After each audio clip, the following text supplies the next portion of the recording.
Welcome back. Curt Schilling, 16 votes shy of the 75% threshold. He has one more year on the ballot, but he just released this lengthy letter. And this is an excerpt that he sent to the Hall of Fame. Quote, "I will not participate in the final year of voting.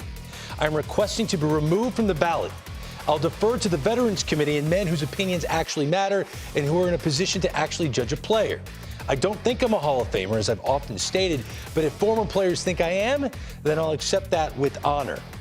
That is part of, when I tell you, Harold, you're still reading it, right? Yeah. This is a lengthy letter he sent to the Hall of Fame and posted on social media. Again, look at this. This is, you can see it on my phone. This is, I'm scrolling through. You can go read it yourself. He did say something complimentary about our network. He said he will only talk to MLB Network, no one else other than that. So we appreciate that, Curt. As a Hall of Fame voter, at the top of the 6 o'clock hour, we saw you go through your ballot. You voted for Curt Schilling. What do you think of what he just stated?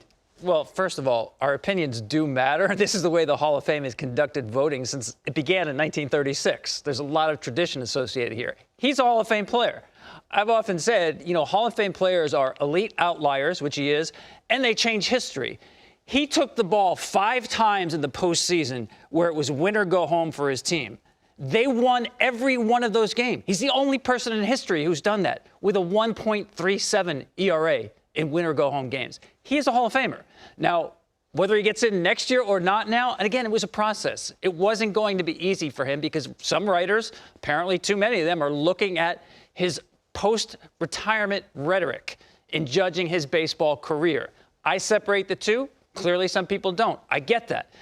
But I thought he had a really good chance going in next year. I don't know after this. And maybe it's not important to him. I'd like to know, and we'll get an answer to this as soon as we can, if the Hall of Fame actually can honor his request to come off the ballot. My guess is no.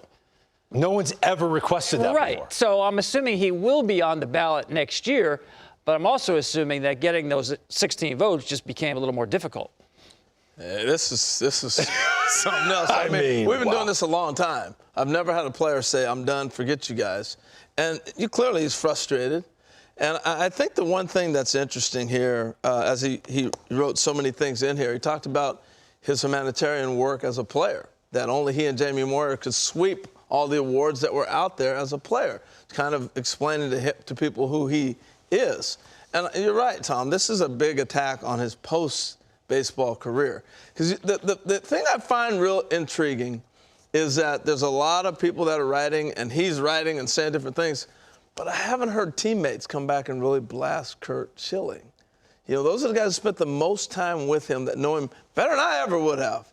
I haven't seen that. Now, I'm not excusing what he's been saying, not in the least bit, but I do think this is an interesting story that we've never come across. And I think this is what makes the times that we're in so unique and so different, because it is layered in a lot of different ways that you have to sift through as a voter to figure out.